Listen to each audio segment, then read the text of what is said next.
Assalamualaikum warahmatullahi wabarakatuh. Kami dari kelompok 1 akan mempresentasikan materi yaitu klasifikasi hukum yang akan dijabarkan oleh 5 anggota.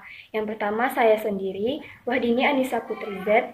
Yang kedua ada Nahla Zamharirah. Yang ketiga ada Afifah Ayu Nurjana. Yang keempat ada Eviani Agus Setiawati. Dan yang kelima ada Hakia Amanda Putri. Hukum merupakan suatu sistem yang terdiri dari subsistem hukum yang saling berkaitan satu sama lainnya dan saling bekerja sama untuk mencapai tujuan hukum, yaitu keadilan, kemanfaatan, dan kepastian hukum. Untuk dapat mengetahui pembagian sistem hukum mempunyai beberapa kriteria, yakni satu menurut sumbernya terbagi menjadi hukum formal dan hukum material. Hukum formal terdiri dari hukum undang-undang, hukum kebiasaan atau adat, hukum traktat, hukum jurisprudensi, dan doktrin hukum. Hukum material terdiri dari filosofis, sosiologis, dan historis. Kemudian menurut bentuknya, hukum terbagi menjadi hukum tertulis yang dikodifikasikan dan hukum tertulis yang tidak dikodifikasikan. Hukum tertulis yang dikodifikasikan contohnya KUH pidana dan hukum tertulis yang tidak dikodifikasikan contohnya hak cipta. 3. Menurut tempat berlakunya hukum dibedakan sebagai berikut. A. Hukum nasional, yaitu hukum yang berlaku dalam suatu negara. B. Hukum internasional, yaitu hukum yang mengatur hubungan hukum antara negara dan atau antara organisasi atau lembaga internasional. C. Hukum asing, yaitu hukum yang berlaku di negara lain atau negara asing. D. Hukum gereja atau kanonik, yaitu hukum yang ditetapkan oleh Gereja Katolik Roma berlaku untuk anggotanya. E. Hukum Islam, yaitu hukum yang berlaku untuk orang-orang yang beragama Islam. 4.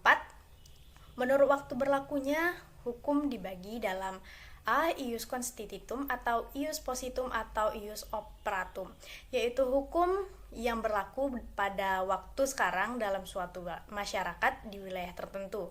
B. Ius constituendum, yaitu hukum yang diharapkan berlaku untuk waktu yang akan datang atau hukum yang dicita-citakan.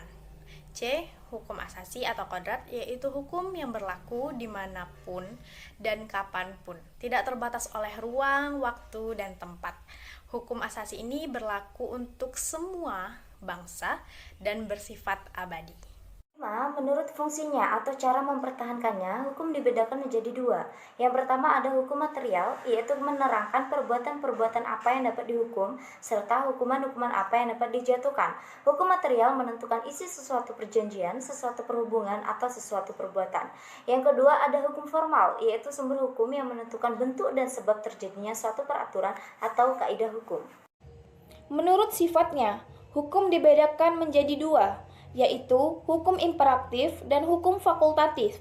Yang pertama, hukum imperatif atau hukum yang memaksa, yaitu peraturan atau norma hukum yang dalam keadaan konkret dia tidak dapat dikesampingkan oleh pihak yang bersengketa atau harus ditaati secara mutlak dan secara penuh.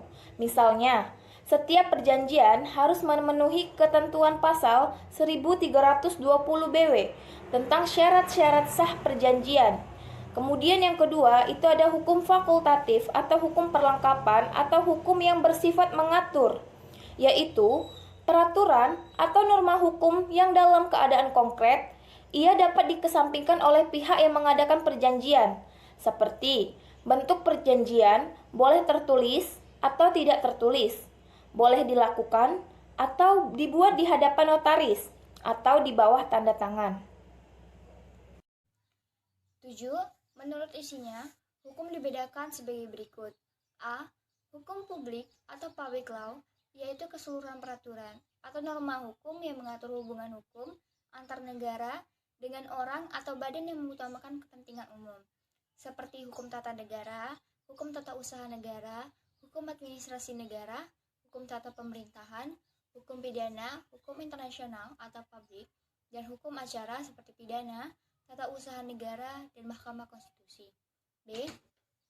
Hukum privat atau hukum sipil, atau sering disebut private law, yaitu keseluruhan peraturan atau norma hukum yang mengatur hubungan hukum antar perseorang atau badan pribadi yang mengutamakan kepentingan pribadi. atau keseluruhan peraturan hukum yang mengatur hubungan hukum.